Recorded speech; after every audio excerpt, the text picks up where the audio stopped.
Ils ont écrasé les bataillons, réduit des villes en ruines, renversé des offensives entières. Dans les plaines gelées de l'Est, sur les routes d'Italie, dans les forêts des Ardennes, certains chars ont marqué l'histoire par l'efficacité de leur feu, leur impact au combat et leur nombre de destructions confirmées. Voici les 10 chars les plus meurtriers de la Seconde Guerre mondiale.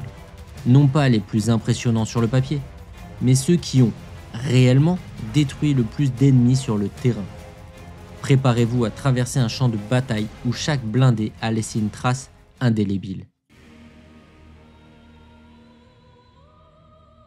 Il ne pesait que 17 tonnes, mais frappait comme un fauve. Le M18 Hellcat n'était pas le plus blindé, ni le plus effrayant, mais il était le plus rapide, 90 km/h sur route. Un chasseur de chars américain taillé pour la vitesse, pas pour l'encaissement. Son rôle ? Se faufiler, surprendre, frapper, puis disparaître. Dans les forêts glacées des Ardennes, plusieurs Hellcat tentent des embuscades à des Panthers bien plus puissants. Résultat, des colonnes entières de blindés allemands stoppées net.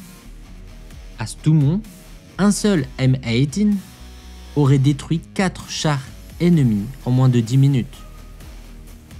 Au total, les Hellcat auraient détruit plus de 5000 véhicules ennemis. Pas mal pour un chasseur qui ne cherchait jamais de face à face, mais qui gagnait toujours à la course. Plus lourd, moins rapide, mais mieux protégé que le Hellcat, le M10 Wolverine fut le premier chasseur de chars américain à affronter sérieusement les Panzers sur le sol européen.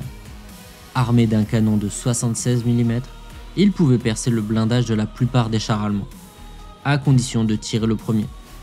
Sur les routes de Normandie, dans les ruines d'Aix-la-Chapelle ou dans les cols d'Italie, il a souvent joué un rôle décisif en soutenant l'infanterie sous le feu. Les estimations attribuent au M10 plus de 6500 destructions de véhicules blindés ennemis, un chiffre qui repose sur des engagements continus de 1943 à 1945. Au combat, ce n'était pas une légende, mais un tueur patient.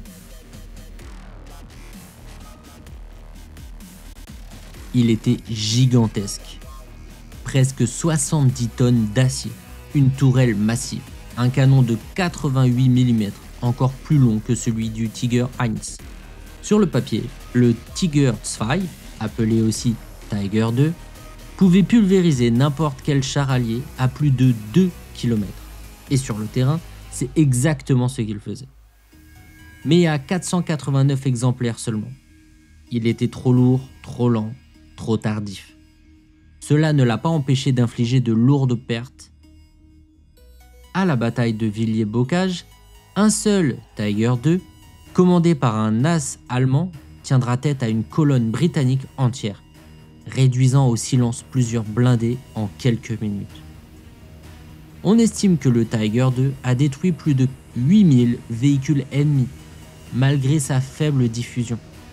Une bête indomptable, mais enchaînée à sa propre démesure. Son canon de 122 mm ne pardonnait à rien. L'IS-2, IS-2 en français, fleuron des chars lourds soviétiques, était conçu pour anéantir les tigres allemands et réduire les bunkers à l'état de gravat. En tête des offensives sur Berlin, il fonçait droit vers les lignes ennemies, comme un bélier d'acier. Lors des opérations Vistule-Oder, des unités d'IS-2 traversèrent les lignes allemandes à grande vitesse, détruisant positions, canons et blindés dans une avance fulgurante. Les rapports soviétiques lui attribuent plus de 10 000 véhicules détruits sur l'ensemble du front Est. Ce n'était pas un char, c'était un jugement dernier sur chenille.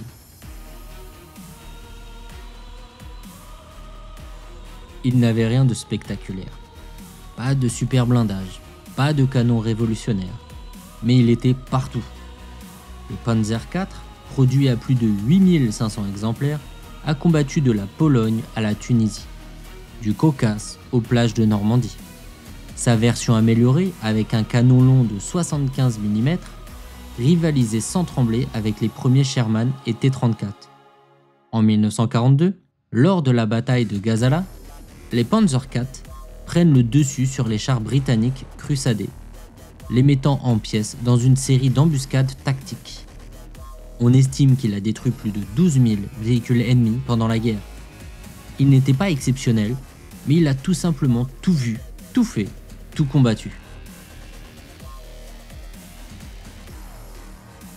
Moqué pour ses défauts, surnommé One Son par ses adversaires à cause de ses incendies fréquents, le M4 Sherman n'en reste pas moins l'un des chars les plus meurtriers du conflit. Pourquoi? Parce qu'il était partout, tout le temps, souvent en groupe, toujours soutenu. Produit à plus de 50 000 exemplaires, il submergeait les défenses ennemies par la masse. En Normandie, à 40 ans, un peloton de Sherman encercle et détruit plusieurs Panthers dans une manœuvre d'encerclement audacieuse. Selon les rapports américains, les Sherman auraient détruit plus de 15 000 véhicules ennemis, avec l'aide précieuse des variantes comme le Firefly. Lent à tuer, mais impossible à arrêter. Il n'en fallait qu'un pour faire trembler toute une compagnie. Le Tiger I, ou Tiger I, n'était pas un char, c'était une légende en mouvement. Canon de 88 mm, blindage presque impénétrable et une précision à couper le souffle. À Crooks, Whiteman et son Tiger détruisent plus d'une dizaine de T-34 en un seul engagement. En Normandie, il s'illustre encore à Villiers-Bocage. Produit à seulement 1347 exemplaires, il aurait pourtant détruit plus de 20 000 véhicules alliés selon les statistiques cumulées des unités de Tiger. Un char lent, fragile mécaniquement, mais absolument mortel dans les mains d'un expert. Né après la surprise du T-34, le Panther a été pensé comme une réponse directe. Et quelle réponse! Blindage incliné, canon de 75 mm surpuissant, mobilité correcte. C'était sans doute le meilleur équilibre jamais atteint par un char allemand. À Kursk, les premiers Panthers tombent en panne, mais ceux qui fonctionnent détruisent des dizaines de T-34 dans des tirs de flanc précis. On estime que les Panthers ont détruit plus de 25 000 véhicules alliés, malgré leur début difficile. Ils n'avaient pas la brutalité du Tigre, mais ils frappaient avec une précision chirurgicale. Ce n'était pas un char à la base, juste un canon automoteur sur châssis de Panzer III. Mais sur le terrain, c'était un tueur redoutable. Embusqué, discret, souvent en position défensive. Le Stug 3, ou Stug 3 en allemand, infligeait des pertes terribles aux blindés alliés.